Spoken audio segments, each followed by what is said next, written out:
Welcome to the You Person Podcast, a deep dive into how a new way of knowing is developing holistic, innovative leaders at all levels of the organization and changing the way business does business. I'm your host, James Tuznia, and a big shout out to Lindsay Sterling for our highly evocative theme music, Between Twilight. Well, to move from as an athlete or a musician or a dancer into transcending your sport, the part of the thing that Daniel was talking to, it requires a different kind of effort. It's not that you just go out there and run around the track. That did not have to break the 4-minute mile. And, I'm sure we're at a 3-minute mile at this point, but to break the 4-minute mile required a different kind of effort, not just going out there and running harder, faster, but actually putting your attention in a different place. And so if you think about, we're asking you to transcend from best practices into COAN. We're asking you to transcend from accountability and job descriptions to your unique life signature. We're asking you to approach a company as a complex ecosystem as opposed to functional departments that are fragmented into many different parts. So you can start to transcend that, to move to a different level. Leaders now will need to develop in the ways that elite performers have learned how to do over time. So they always have a coach. Why is that important? Well, you have a coach because what's built into a human being is blind spots. We have blind spots. And so you can't possibly be your own coach. You can't possibly move to an elite level of performance without somebody who has traversed that or seen that or can help you see what you're not seeing yourself. That's an important part of developing yourself as a 6.0 leader. And if you ever get to the place where you think I'm beyond a coach or I don't need a coach, I would start to question what you're thinking and what you're doing, because that's a recipe for staying in the level of thinking that you're currently at.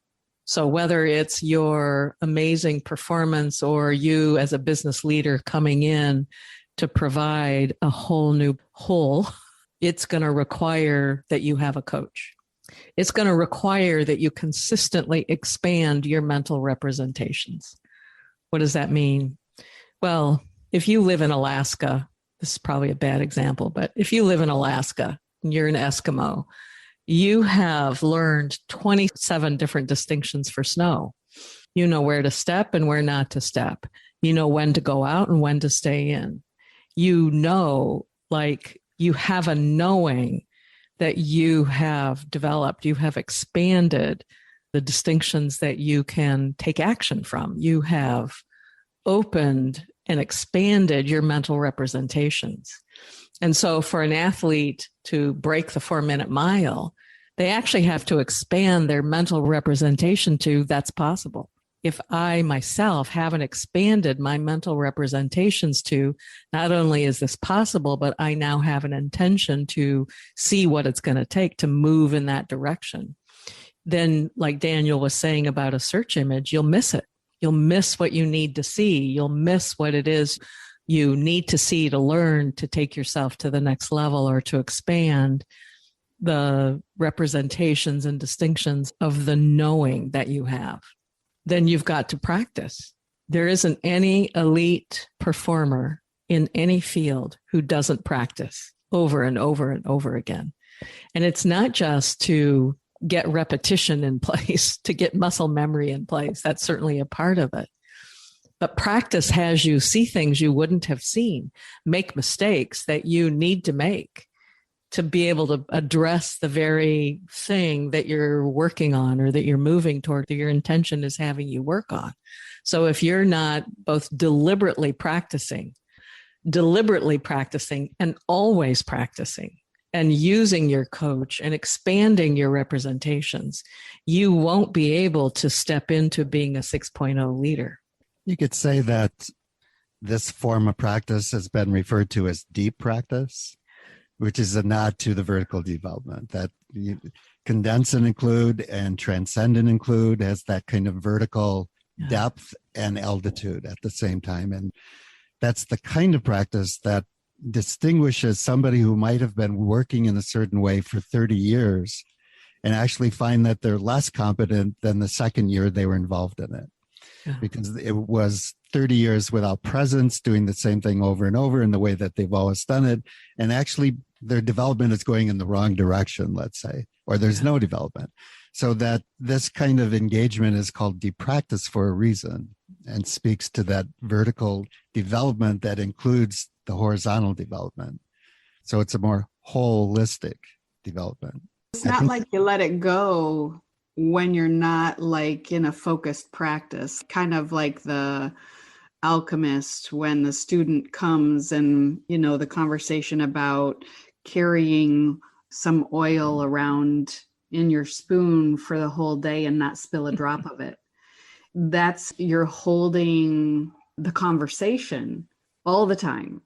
Yet there's focused practice, like if I would go, study a particular article on alchemy or start to practice some experiments, or, that would be a more conscious, focused practice at it. But the practice also is all the time by also attuning to, I have a spoon filled with oil and I'm not going to spill a drop all day. So the oil that you're holding in the spoon in the background with that intention to not spill a drop is like your own personal signature that you're aware of ongoing. That you have cultivated, that you carry with you as you put your attention on your intention and go to work. I mean, we're in an age, and when there's exponential change, we're actually changing our model of learning to be a 6.0 leader. So before, we really have been trained in our education to learn all these things and to know, to memorize data and to know. And once you know, then you can act. And what you know is different than having a knowing. And so why it's important to have your unique signature, why it's important for you to have all of your attention on your intention. Well, it's helpful to be present to, if you have all of your attention on your intention and it's coming and you're now going to bring your unique signature to that, and that unique signature is being brought to a full-on attention to an intention that's coming from 4.0 or from historical perspective, then what you'll be doing is maybe even very skillfully manifesting a 20th century skill in the 21st century. And we're very new to the 21st century. Yeah. And what will be required, what it means to be masterful and skillful, and what the conversation that we're being called to, it will be so much different 5 years from now, 10 years from now. So what is the skill context, foundation? What's the scaffolding for the kind of skill we'll be needing now? Yeah. So that the deep practice and the engagement in becoming 6.0 leader is moving from 20th century skills to a 21st century requirement of skills, recognizing that at every order of magnitude, the rules change. Yeah. And we've seen the rules change radically in just the last year. That's not going to slow down. That's going to accelerate. Mm-hmm. So the context in which we say skill development is a radically different conceptual, contextual thing to be present to. And so what's the 6.0 leader required to lead a 5.0 society and culture in a 21st century world where we're moving from digital to trans-digital, where we're in the 20th century, we moved to more of the world moving out of pre-rational into rational. And now the world has accelerated from rational into trans-rational. Yep. And the 6.0 leader will need to have some kind of facility in shepherding that transformation that all human beings are called to move through. Personal signature that we are at every level of structure of mind is who we are. It's that I'm Shelley and Daniel's Daniel and Jill's Jill. The structure of mind in terms of the development that we're at that particular time is going to be the presentation that we bring forward of our signature at that given moment in time. But if we have dropped into the new operating system way of navigating, then it's not linear that way in terms of we do have to continue to develop ourselves to move through the different structures of mind to become more artful, skillful, and eloquent in the manner in which we are presenting ourselves, our particular signature. But the diversity of the different levels and what we pay attention to and what we notice is critical at all moments in time to keep informing what wants to manifest. And so it is our birthright to also vertically move the structure of our unique signature. So we all have the lines of development, that it's not just our birthright to manifest our unique signature, it's our birthright to up-level that unique signature through the various structures of mind all the way to transrational. So that the manner in which we show up the art, science, and spirit of the manifestation of our unique signature, meeting the 21st century transformation of the rules of engagement, that we move our unique signature all the way up to a transrational, unitive, holistic ecosystem context. Thank you for listening to this episode of the You Person podcast.